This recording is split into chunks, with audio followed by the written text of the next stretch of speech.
Dear students, ഇന്ന് നമ്മൾ പുതിയൊരു യൂണിറ്റിലേക്ക് കടക്കുകയാണ്. അതിലാദ്യത്തെ ചാപ്റ്റർ പ്രൊജക്റ്റ് ടൈഗർ, പ്രശസ്ത ഫിലിം മേക്കറായ ഇന്ത്യൻ ഫിലിം മേക്കറായ സത്യജിത് റേയുടെ ഒരു ഓർമ്മക്കുറിപ്പാണ് ഈ ഒരു ചാപ്റ്റർ.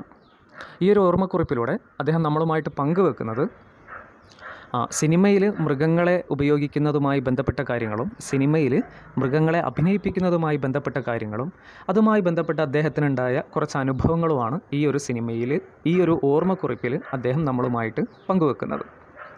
അപ്പോൾ നേരെ ചാപ്റ്ററിലേക്ക് കടക്കാം. No one can beat Hollywood when it comes to making films with animals in them. മൃഗങ്ങളെ ഉപയോഗിച്ച്, ആനിമൽസിനെ ഉപയോഗിച്ച് സിനിമ ചെയ്യുന്ന കാര്യത്തിൽ, ആനിമൽസിനെ ഉപയോഗിച്ച് സിനിമ നിർമ്മിക്കുന്ന കാര്യത്തിൽ ഹോളിവുഡിനെ പരാജയപ്പെടുത്താൻ മറ്റാർക്കും കഴിയില്ല എന്നാണ് പറയുന്നത്. No one can beat Hollywood. ഹോളിവുഡിനെ ബീറ്റ് ചെയ്യാൻ, ഹോളിവുഡിനെ വെല്ലാൻ, പരാജയപ്പെടുത്താൻ ആർക്കും കഴിയില്ല. എന്തിൻ്റെ കാര്യത്തിൽ? When it comes to making films with animals. ആനിമൽസിനെ വെച്ച് സിനിമ നിർമ്മിക്കുന്ന കാര്യത്തിൽ മികച്ചു നിൽക്കുന്നത് ആര് തന്നെയാണ്? ഹോളിവുഡ് തന്നെയാണ്. ഹോളിവുഡിനെ ബീറ്റ് ചെയ്യാൻ, പരാജയപ്പെടുത്താൻ ആർക്കും കഴിയില്ല എന്നാണ് അദ്ദേഹം ഈ ഒരു ഓർമ്മക്കുറിപ്പിലെ ആദ്യ വരിയിൽ പറയുന്നത്. അടുത്ത വരി, I remember films in my childhood. കുട്ടിക്കാലത്തെ എൻ്റെ കുറച്ച് സിനിമകൾ ഞാൻ ആലോചിക്കുകയാണ്, ഞാൻ ഓർമ്മിക്കുകയാണ്. And there were quite a few of them. ആ സിനിമകളിൽ കുറച്ചെണ്ണത്തിൽ that had an Alsatian called Rin Tin Tin. Alsatian വിഭാഗത്തിൽപ്പെട്ട റിൻ ടിൻ ടിൻ എന്ന ഡോഗ് അഭിനയിച്ചിരുന്നു. കുട്ടിക്കാലത്ത് അദ്ദേഹം കണ്ട കുറച്ച് സിനിമകളെക്കുറിച്ചാണ് അദ്ദേഹം പറയുന്നത്. ആ സിനിമകളിൽ ആരഭിനയിച്ചിരുന്നു? റിൻ ടിൻ ടിൻ എന്ന ഡോഗ്. ഏത് വിഭാഗത്തിൽപ്പെട്ട? അൽസേഷ്യൻ വിഭാഗത്തിൽപ്പെട്ട റിൻ ടിൻ ടിൻ എന്ന ഡോഗ് അഭിനയിച്ചിരുന്നു. സിനിമയിൽ മൃഗങ്ങളെ ഉപയോഗിക്കുന്നതുമായി ബന്ധപ്പെട്ട ഒരു ഓർമ്മക്കുറിപ്പാണല്ലോ ഇത്. അപ്പോൾ അദ്ദേഹം ആദ്യത്തിൽ പറയാണ്, ചെറുപ്പത്തിലെ കുറച്ച് സിനിമകൾ ഓർത്തെടുത്തുകൊണ്ട് അദ്ദേഹം പറയാണ്, അതിൽ റിൻ ടിൻ ടിൻ എന്നൊരു ഡോഗ് അഭിനയിച്ചിരുന്നു. This dog's acting was more impressive than a humans. മനുഷ്യരുടെ അഭിനയത്തെക്കാളും എത്രയോ മതിപ്പുളവാക്കുന്നതായിരുന്നു ആരുടെ അഭിനയം? ഈ ഡോഗിൻ്റെ അഭിനയം. റിൻ ടിൻ ടിൻ എന്ന ഡോഗിൻ്റെ അഭിനയം എങ്ങനെയുള്ളതായിരുന്നു? എത്രയോ മതിപ്പുളവാക്കുന്ന, അല്ലേ, മനുഷ്യരുടെ അഭിനയത്തെക്കാളും എത്രയോ മതിപ്പുളവാക്കുന്ന ഇംപ്രസീവായ ഒന്നായിരുന്നു ആരുടെ അഭിനയം? ഈ റിൻ ടിൻ ടിൻ എന്ന ഡോഗിൻ്റെ അഭിനയം. ഇനി അദ്ദേഹം മറ്റൊരു ഡോഗിനെ കുറിച്ച് പറയുകയാണ്. Later we got to see 3 or 4 other films with a collie called Lassie. ഇനി ലാസി എന്നുള്ളൊരു ഡോഗ് ഉണ്ടായിരുന്നു. കോളി വിഭാഗത്തിൽപ്പെട്ട ലാസി എന്നൊരു ഡോഗ് ഉണ്ടായിരുന്നു. ആ ഡോഗിനെ നമ്മൾ 3 or 4 സിനിമയിൽ കാണാനിടയായി എന്ന് അദ്ദേഹം പറയുകയാണ്. ആദ്യം ഏത് ഡോഗിനെ കുറിച്ച് ചർച്ച ചെയ്തു? റിൻ ടിൻ ടിൻ എന്ന ഡോഗിനെ കുറിച്ച് ചർച്ച ചെയ്തു. ആ റിൻ ടിൻ ടിൻ എന്ന ഡോഗിൻ്റെ അഭിനയം മനുഷ്യരുടെ അഭിനയത്തേക്കാൾ എത്രയോ ഇംപ്രസീവായിരുന്നു, അല്ലേ, എത്രയോ മതിപ്പുളവാക്കുന്ന ഒന്നായിരുന്നു. പിന്നെ അദ്ദേഹം പറയാണ്, കോളി വിഭാഗത്തിൽപ്പെട്ട ലാസി എന്ന ഡോഗിൻ്റെ മറ്റ് 3 or 4 സിനിമകൾ അദ്ദേഹം കാണാനിടയായി. എന്നിട്ട് പറയാണ്, it seemed that the director could make lassi do just about anything. ഈ ലാസി എന്ന് പറഞ്ഞ ഡോഗിനെ ഉപയോഗിച്ച് സംവിധായകന് എന്തും ചെയ്യാൻ പറ്റുമായിരുന്നു എന്നാണ് പറയുന്നത്, അല്ലേ. സംവിധായകന് വേണ്ട രീതിയിൽ അഭിനയിച്ച് കൊടുക്കുമായിരുന്നു ആര്? ഈ ഡോഗ്, ലാസി എന്ന ഡോഗ്. അപ്പോൾ 2 ഡോഗിനെ കുറിച്ച് പറഞ്ഞു. ആദ്യത്തേത് റിൻ ടിൻ ടിൻ എന്ന ഡോഗാണ്. റിൻ ടിൻ ടിൻ എന്ന ഡോഗിൻ്റെ അഭിനയം മനുഷ്യരുടെ അഭിനയത്തേക്കാൾ എത്രയോ ഇംപ്രസീവാണ് എന്നാണ് ആര് പറയുന്നത്? സത്യജിത് റേ പറയുന്നത്. പിന്നെ മറ്റൊരു ഡോഗിനെ കുറിച്ച് പറഞ്ഞു, ലാസി എന്ന ഡോഗിനെ കുറിച്ച് പറഞ്ഞു. 3 or 4 സിനിമയിൽ അഭിനയിച്ച ലാസി എന്ന ഡോഗിനെ കുറിച്ച് പറഞ്ഞു. ഈ ഡോഗിനെ ഏത് രീതിയിലും അഭിനയിപ്പിക്കാൻ സംവിധായകന് പറ്റുമായിരുന്നു, അല്ലേ. അത്രയും നല്ല രീതിയിൽ അഭിനയിക്കുന്ന 2 ഡോഗ്സ് ആയിരുന്നു ഇവ എന്നാണ് പറയുന്നത്. These trained dogs were famous stars in their own right and the money they earned was no less than what a real film star got.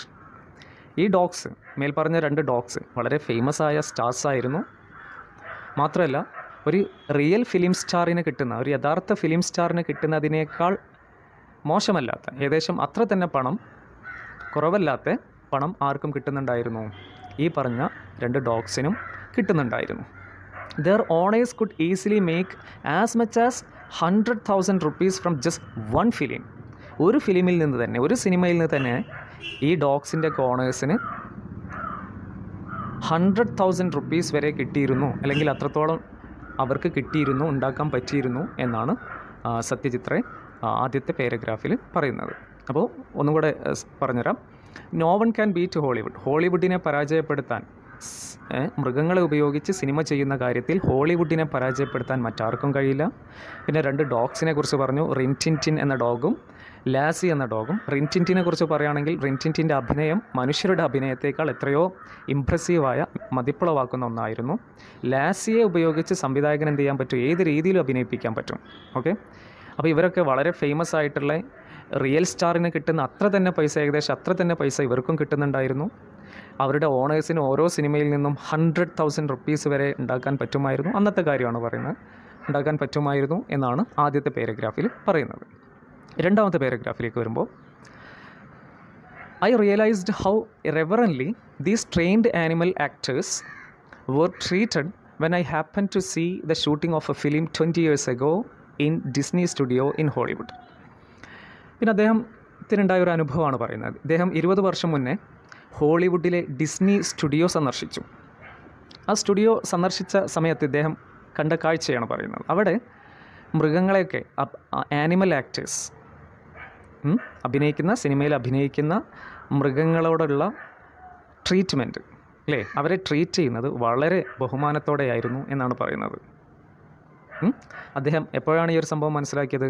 20 വർഷം മുന്നേ ഡിസ്നി സ്റ്റുഡിയോ അദ്ദേഹം സന്ദർശിച്ചു, ഹോളിവുഡിലെ ഡിസ്നി സ്റ്റുഡിയോയിൽ സന്ദർശിച്ചു. അപ്പോൾ അദ്ദേഹം കണ്ട കാഴ്ച എന്താണ്?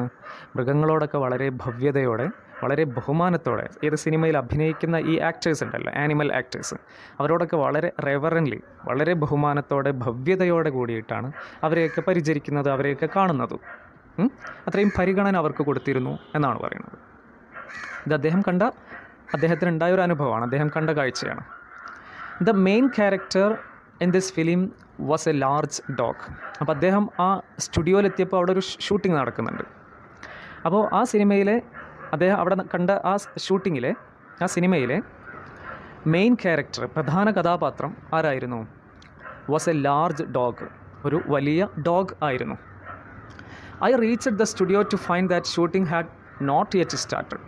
ഇദ്ദേഹം അവിടെ എത്തിയ സമയത്ത് ആ സിനിമയുടെ ഷൂട്ടിംഗ് തുടങ്ങിയിട്ടില്ല, ഇപ്പോൾ തുടങ്ങും എന്നുള്ള രീതിയിൽ ആ ഒരു സമയത്താണ് അദ്ദേഹം ഇവിടെ എത്തിയത്, ആ സ്റ്റുഡിയോയിൽ, ഡിസ്നി സ്റ്റുഡിയോയിൽ എത്തിയത്. എത്ര വർഷം മുന്നുള്ള കാര്യമാണ് പറയുന്നത്? 20 വർഷം മുന്നുള്ള ഡിസ്നി സ്റ്റുഡിയോയിലുണ്ടായ അദ്ദേഹം കണ്ട ഒരു കാഴ്ചയെക്കുറിച്ചാണ് അദ്ദേഹം ഇപ്പോൾ പറഞ്ഞുകൊണ്ടിരിക്കുന്നത്. The cameraman was getting the lights ready. അപ്പോൾ ഷൂട്ടിംഗ് തുടങ്ങാനായിട്ടുണ്ട്. ക്യാമറാമാൻ എന്ത് ചെയ്യാണ്? ലൈറ്റ്സ് ഒക്കെ റെഡിയാക്കുകയാണ്. ഷൂട്ട് ചെയ്യാനുള്ള, അതുമായി ബന്ധപ്പെട്ട് സീനിലെ രംഗത്തെ ലൈറ്റ്സൊക്കെ റെഡിയാക്കുകയാണ് ആര്? Cameraman. It is customary for actors to be present when the lights are arranged, for they have to show the cameraman how they will walk or where they will stand in a particular shot. അപ്പോൾ it is customary for actors to be present when the lights are arranged. അപ്പോൾ ഈ ലൈറ്റ്സൊക്കെ arrange ചെയ്യുന്ന സമയത്ത്, അവിടെയും ഒക്കെ വെക്കുന്ന സമയത്ത്, shoot നടക്കുന്ന സ്ഥലത്ത് ഇവർ ലൈറ്റ് വെക്കും. ആ ലൈറ്റ് അറേഞ്ച് ചെയ്യുന്ന സമയത്ത് അവിടേക്ക് ആര് വരണം? ആ സിനിമയിൽ അഭിനയിക്കുന്ന ആക്ടേഴ്സ് വരണം, അവരവിടെ ഉണ്ടാവണം. It is customary for actors to be present. അവരവിടെ പ്രസൻറ്റ് ആവണം. എപ്പോൾ?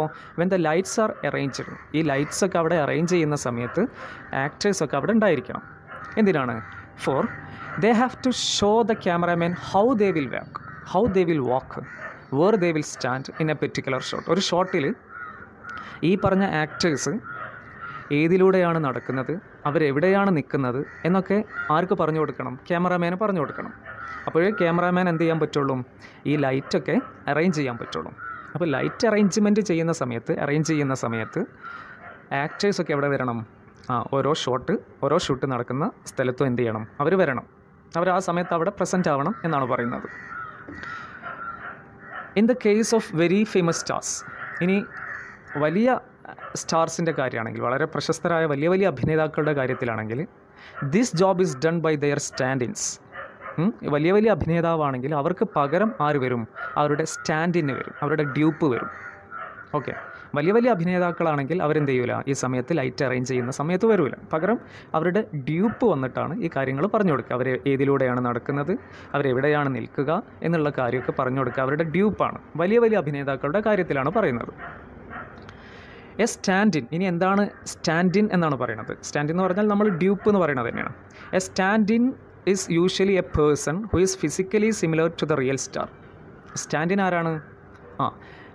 റിയൽ സ്റ്റാറിനോട് ഫിസിക്കലി ശാരീരികമായി സാമ്യത കാണിക്കുന്ന ആളുകളെയാണ് എന്ത് വിളിക്കുന്നത്? സ്റ്റാൻഡിൻ എന്ന് പറയുന്നത്. A stand-in is usually a person who is physically similar to the real star. അപ്പോൾ അവർ ഫിസിക്കലി സിമിലർ ആവും, ശാരീരികമായി ഏകദേശം അങ്ങനത്തെ ആളുകളാണല്ലോ ഡ്യൂപ്പായിട്ടുണ്ടാവുള്ളൂ. റിയൽ സ്റ്റാറിനോട്, യഥാർത്ഥ സ്റ്റാറിനോട് ഫിസിക്കലി ശാരീരികമായി ഏകദേശം ഒരു സിമിലാരിറ്റി ഉണ്ടായിരിക്കണം, ഒരു സാമ്യത ഉണ്ടായിരിക്കണം. അപ്പോൾ അങ്ങനെ സാമ്യതയുള്ള ആളുകളാണ് ഇവരുടെ ഡ്യൂപ്പായിട്ട് സ്റ്റാൻഡിനായിട്ട് വരുള്ളൂ എന്നാണ് പറയുന്നത്. The stars themselves arrive only when the lights are ready and it is time to take a shot. ഇനി റിയൽ സ്റ്റാർസ് വരും എപ്പോൾ മാത്രമാണ്? ലൈറ്റൊക്കെ റെഡി ആയതിനു ശേഷം ഷൂട്ടിംഗ് തുടങ്ങാൻ നേരത്തെ മാത്രമേ ആര് വരുള്ളൂ? റിയൽ സ്റ്റാർസ് വരുള്ളൂ. അതുവരെ വലിയ സ്റ്റാർസിൻ്റെ കാര്യമാണ് പറയുന്നത്. അതുവരെ അവർക്ക് പകരം ആരാണ് വരുന്നത്? സ്റ്റാൻഡിനാണ് വരുന്നത്, ഡ്യൂപ്പായിരിക്കും വരുന്നത് എന്നാണ് പറയുന്നത്. അപ്പം സെക്കൻഡ് പാരഗ്രാഫ് ഒന്ന് സമപ്പ് ചെയ്യാം. അപ്പോൾ അദ്ദേഹം 20 വർഷം മുന്നേ ഡിസ്നി സ്റ്റുഡിയോയിൽ പോയപ്പോൾ കണ്ടൊരു കാഴ്ചയെക്കുറിച്ച് പറഞ്ഞു. അവിടെയൊക്കെ ആനിമൽസിനെ ട്രീറ്റ് ചെയ്യുന്നത് വളരെ റെവറൻലി, വളരെ ഭവ്യതയോടും ബഹുമാനത്തോടു കൂടിയിട്ടാണ് ആനിമൽ ആക്ടേഴ്സിനെയൊക്കെ കാണുന്നത് എന്നാണ് അദ്ദേഹം പറയുന്നത്. അദ്ദേഹം അവിടെ ചെന്നപ്പോൾ ഒരു സിനിമ ഷൂട്ടിംഗ് നടക്കുന്നുണ്ടായിരുന്നു. സിനിമ ഷൂട്ടിംഗ് ജസ്റ്റ് തുടങ്ങാൻ പോവുകയാണ്. ആ ഷൂട്ടിംഗ് നടക്കുന്ന സിനിമയിലെ മെയിൻ കഥാപാത്രം ഒരു വലിയ നായയായിരുന്നു. അതുമായി ബന്ധപ്പെട്ട് ഉള്ള സംഭവങ്ങളാണ് അദ്ദേഹം ഇവിടെ പറയുന്നത്. പിന്നെ പറയുന്നുണ്ട്, ക്യാമറാമാൻ ലൈറ്റ്സ് അറേഞ്ച് ചെയ്യുന്ന സമയത്ത് ആക്ടേഴ്സ് അവിടേക്ക് വരണം. കാരണം ക്യാമറാമാൻ എന്തറിയണം? എവിടെയൊക്കെയാണ് ആക്ടേഴ്സ് നിൽക്കുക, ഏതിലൂടെയൊക്കെയാണ് ആക്ടേഴ്സ് നടക്കുക എന്നുള്ള കാര്യമൊക്കെ ക്യാമറാമാൻ അറിയണം. എന്നാലേ ലൈറ്റ് അറേഞ്ച് ചെയ്യാൻ പറ്റുള്ളൂ. വലിയ അഭിനേതാക്കളുടെ കാര്യത്തിൽ അവർ വരില്ല, അവർക്ക് പകരം സ്റ്റാൻഡ് ഇൻ വരും. സ്റ്റാൻഡ് ഇൻ എന്ന് പറഞ്ഞു കഴിഞ്ഞാൽ ഡ്യൂപ്പ് വരും. ഓക്കെ, റിയൽ സ്റ്റാർസ്, വലിയ സ്റ്റാർസൊക്കെ എപ്പോൾ മാത്രമേ വരുള്ളൂ? ലൈറ്റൊക്കെ അറേഞ്ച് ചെയ്ത് കഴിഞ്ഞ് ഷൂട്ടിംഗ് തുടങ്ങാൻ നേരത്ത് മാത്രമേ അവർ വരുള്ളൂ എന്നാണ് പറയുന്നത്. മൂന്നാമത്തെ പാരഗ്രാഫ്.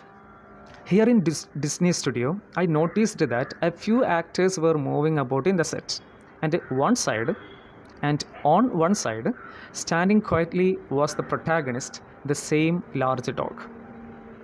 അങ്ങനെ അദ്ദേഹം അവിടെ കുറച്ച് കാര്യങ്ങൾ നോട്ടീസ് ചെയ്തു, കാര്യങ്ങൾ കണ്ടു എന്നാണ് പറയുന്നത്, ശ്രദ്ധിച്ചു എന്നാണ് പറയുന്നത്. എന്തൊക്കെയാണ്? A few actors were moving about in the set. കുറച്ച് ആക്ടേഴ്സ് എന്ത് ചെയ്യുന്നുണ്ട്? ആ സെറ്റിൽ അങ്ങോട്ടും ഇങ്ങോട്ടൊക്കെ മൂവ് ചെയ്യുന്നുണ്ട്. ആൻഡ് ഓൺ വൺ സൈഡ്, അതിൽ ഒരു ഭാഗത്ത് ആര് നിൽക്കുന്നുണ്ട്? സ്റ്റാൻഡിങ് ക്വയറ്റ്ലി, വളരെ ശാന്തനായിക്കൊണ്ട് ആര് നിൽക്കുന്നുണ്ട്? വാസ് ദ പ്രൊട്ടാഗണിസ്റ്റ്, ആ സിനിമയിലെ പ്രധാന കഥാപാത്രം. പ്രൊട്ടാഗണിസ്റ്റ്, ആ സിനിമയിലെ പ്രധാന കഥാപാത്രം ഒരു സൈഡിൽ നിൽക്കുന്നുണ്ട്. കുറച്ച് ആക്ടേഴ്സൊക്കെ എന്ത് ചെയ്യുന്നുണ്ട്? നേരത്തെ ക്യാമറാമാന് വേണ്ട രീതിയിൽ അങ്ങോട്ടും ഇങ്ങോട്ടൊക്കെ നടന്ന് കാണിച്ചു കൊടുക്കുന്നുണ്ട്. എന്നാൽ അതിൻ്റെ പ്രൊട്ടാഗണിസ്റ്റ് ഒരു സൈഡിൽ അങ്ങനെ നിൽക്കുകയാണ്. ദ സെയിം ലാർജ് ഡോഗ്, അതാണ് അതിലെ കേന്ദ്ര കഥാപാത്രം. The cameraman shouted to everyone to take their position, but the dog remained where it was. Cameraman എന്ത് ചെയ്തു? എല്ലാവരോടും ഉറക്കെ വിളിച്ച് പറയുന്നുണ്ട് അവരുടേതായിട്ടുള്ള സ്ഥലത്ത് നിൽക്കാൻ വേണ്ടി. The cameraman shouted to everyone to take their position. അപ്പോൾ ക്യാമറാമാൻ എല്ലാവരോടും അവരുടേതായിട്ടുള്ള സ്ഥലത്ത് നിൽക്കാൻ പറയുന്നുണ്ട്. But the dog remained where it was. പക്ഷേ ആ ഡോഗ് എന്ത് ചെയ്യുന്നില്ല? ക്യാമറൻ്റെ മുന്നിലേക്ക് വരുന്നില്ല. അത് കുറച്ച് സൈഡിലായിട്ടായിരുന്നല്ലോ നിന്നത്, അവിടെ തന്നെ നിൽക്കുകയാണ് എന്നാണ് പറയുന്നത്. ദിസ് പസൽഡ് മീ, ഇതെന്നെ വല്ലാതെ ഇങ്ങനെ ഒരു ആശയക്കുഴപ്പത്തിലാക്കി അല്ലേ. മറ്റുള്ള എല്ലാ ആക്ടേഴ്സും എന്ത് ചെയ്തു? പിന്നെ ക്യാമറൻ്റെ മുന്നിലേക്ക് വരുന്നുണ്ട്. ക്യാമറാമാൻ അവരോടൊക്കെ എന്ത് പറയുന്നുണ്ട്? അവരുടെ സ്ഥലത്ത് നിൽക്കാൻ വേണ്ടി പറയുന്നുണ്ട്. പക്ഷേ നമ്മളുടെ പ്രൊട്ടാഗണിസ്റ്റ്, സെൻട്രൽ ക്യാരക്ടർ, പ്രധാന കഥാപാത്രം ക്യാമറയ്ക്ക് മുന്നിലേക്ക് വരുന്നില്ല. അതിപ്പോഴും എവിടെ തന്നെ നിൽക്കുകയാണ്? ആ ഒരു സൈഡിൽ തന്നെ നിൽക്കുകയാണ്. അപ്പോൾ ഞാൻ കരുതി, could it be that it was not required in the next shot? ഈ ഡോഗിനിപ്പോൾ അടുത്ത ഷോട്ടിൽ അഭിനയിക്കുന്നുണ്ടാവില്ല അല്ലേ, അതുകൊണ്ടായിരിക്കും ഒരു പക്ഷേ എന്ത് ചെയ്യുന്നത്, ഈ ഡോഗ് ഈ സൈഡിൽ നിൽക്കുന്നത് എന്ന് ഇദ്ദേഹം ഇങ്ങനെ കരുതാണ്. Before I could ask someone, അപ്പോൾ ഞാൻ ഇതിനെക്കുറിച്ച് വേറൊരാളോട് ഇങ്ങനെ ചോദിക്കാൻ പോകുന്നതിൻ്റെ മുന്നേ തന്നെ എ സ്ട്രേഞ്ച് തിങ് ഹാപ്പൻഡ്. അവിടെ 4ാമത്തെ പാരഗ്രാഫിൽ ആദ്യ വരിയാണ്, ശ്രദ്ധിക്കുക. Before I could ask summon, ഞാൻ ഇതിനെക്കുറിച്ച് ഒരാളോട് ഇങ്ങനെ ചോദിക്കാൻ പോവുമായിരുന്നു. ഇതിന് മുന്നേ തന്നെ എ സ്ട്രേഞ്ച് തിങ് ഹാപ്പൻഡ്, ഒരു അസാധാരണമായ ഒരു സംഭവം സംഭവിച്ചു. ഫ്രം നോവെയർ, എവിടെ നിന്നോ, എപ്പിയർഡ് എ ലിറ്റിൽ ഡോർഫ്. ആര് വന്നു? ഒരു ചെറിയ കുള്ളൻ വന്നു. ഡോർഫ് എന്ന് പറഞ്ഞാൽ കുള്ളനാണ്. ഒരു ചെറിയ കുള്ളൻ എപ്പിയർഡ്, പ്രത്യക്ഷപ്പെട്ടു. എവിടെ നിന്നോ വന്നു എന്ന് പറയണം. ഇവിടെ നിന്നോ പറഞ്ഞാൽ ആ സൈറ്റ്, അവിടെ നിന്ന് എവിടെ നിന്നോ വന്നു. Followed by another man carrying a hairy dog skin. അദ്ദേഹത്തിന് പിറകിലായിട്ട് ആര് വരുന്നുണ്ട്? ഒരു ഡോഗിൻ്റെ സ്കിന്ന്, ഹെയറി ഡോഗ് സ്കിൻ പിടിച്ചിട്ട്, ഡോഗിൻ്റെ തൊലി പോലത്തെ ഒരു ഇത് പിടിച്ചിട്ട്, സ്കിന്ന് പിടിച്ചിട്ട് അദ്ദേഹത്തിൻ്റെ പിറകിലായിട്ടും ഈ ഡോർഫിന് പിറകിലായിട്ട് വേറൊരാളും വരുന്നുണ്ട്. Then to my perfect amazement the dwarf went down on all the four. എന്നതിന് ശേഷം ഈ ഡോർഫ് എന്ത് ചെയ്തു? അദ്ദേഹം രണ്ട് കയ്യിലായിട്ട് നിന്നു അല്ലേ? Then to my perfect amazement the dwarf went down on all the four അല്ലേ? നമ്മൾ മുട്ടുകുത്തി നിൽക്കുമല്ലോ, അതേപോലെ നിന്നു. ആര്? ഈ ഡോർഫ് നിന്നു. On a chalk mark on the floor. അവിടെ മാർക്ക് ചെയ്ത് ഒരു ചോക്ക് കൊണ്ട് മാർക്ക് ചെയ്തൊരു സ്ഥലം ഉണ്ടായിരുന്നു, അവിടെ ഈ ഡോർഫ് നിന്നു അല്ലേ?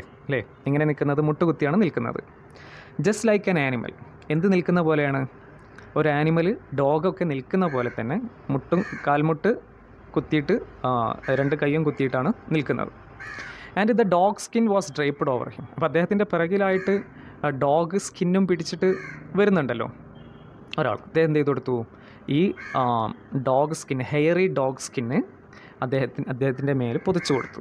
ഇപ്പോൾ അദ്ദേഹത്തെ കണ്ടാൽ, ഈ ഡോർഫിനെ, ലിറ്റിൽ ഡോർഫിനെ കണ്ടാൽ എന്തുപോലെ തോന്നിക്കും? ശരിക്കുള്ളൊരു ഡോഗിനെ പോലെ തോന്നിക്കും. Then he crawled from one mark to another. എന്നതിന് ശേഷം ഈ ഡോഗ് എന്ത് ചെയ്തു? ഒരു സ്ഥലത്ത് നിന്നും, ഡോഗല്ല മറ്റൊരു സ്ഥലത്തേക്ക്, കുള്ളനാണ്, ഒരു സ്ഥലത്ത് നിന്നും മറ്റൊരു സ്ഥലത്തേക്ക് മാറുന്നത്, മറ്റൊരു സ്ഥലത്തേക്ക് എന്ത് ചെയ്തു? മൂവ് ചെയ്തു. And the cameraman got busy. അപ്പോൾ ക്യാമറാമാൻ അതുമായി got busy with the lights. Cameraman എന്ത് ചെയ്തു? ലൈറ്റൊക്കെ ആ സമയത്ത് ശരിയാക്കി. അപ്പോൾ it finally dawned upon me that this dwarf was paid to be the dog standing. അപ്പോഴാണ് എനിക്ക് എന്ത് കാര്യം മനസ്സിലായത്?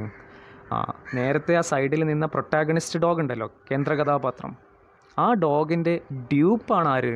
ഈ പറഞ്ഞ കുള്ളൻ. ഈ കുള്ളൻ വന്ന് കൈമുട്ടിൽ 4 അതിൽ നിന്നു അല്ലേ? എന്നിട്ട് അദ്ദേഹത്തിൻ്റെ മുകളിൽ എന്ത് വിരിച്ചു കൊടുത്തു?